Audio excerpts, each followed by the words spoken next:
The countdown to the ICC trials for Deputy President William Ruto and former radio presenter Joshua Arap Sang continues, with exactly 23 days to go.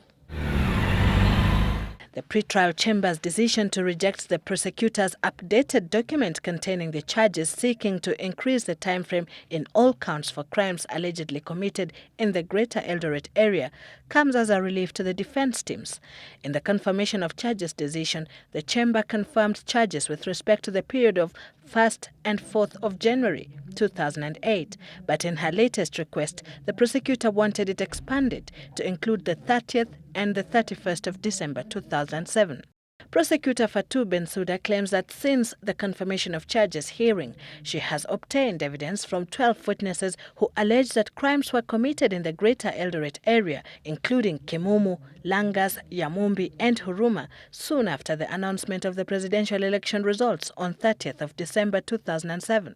She had argued that she would suffer a quote-unquote monumental prejudice should the request be denied. Such denial, she said, would exclude a significant portion of the prosecution's case because of a minor, correctable detail despite the overwhelming evidence now available. In its response, Ruto's defense argued that the prosecutor's request should be denied, primarily because it had delayed. If allowed, defense feared it would prejudice the fundamental rights of the accused to fair and expeditious proceedings and would deny them adequate time to prepare for trial slated to begin next month. Bestowed upon me. The defense further claims that the prosecutor fails to provide any explanation for the delayed request, considering that the evidence collected on the alleged crimes committed in Greater Eldoret area at the said period had been in her hands for many months. Mr. Sang. Judge Ekaterina Trendafilova was apparently struck by the prosecutor's persistent disregard for the court's procedural regime when she initially filed an updated document containing charges with a broader time frame than that confirmed by the pre-trial chamber, then corrected it and then introduced the new dates again. All rise, we will obey.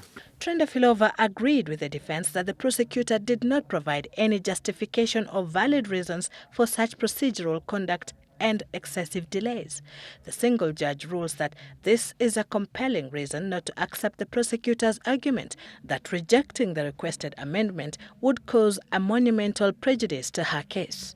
She argues that if this were indeed the case, the prosecutor would have seized the chamber much earlier, or at least as soon as she learnt of the new trial dates, and not only a few weeks before trial begins. She states that in granting the prosecutor's request on an issue that has been crucial since the confirmation of charges hearing would result to an unfair burden for the defense.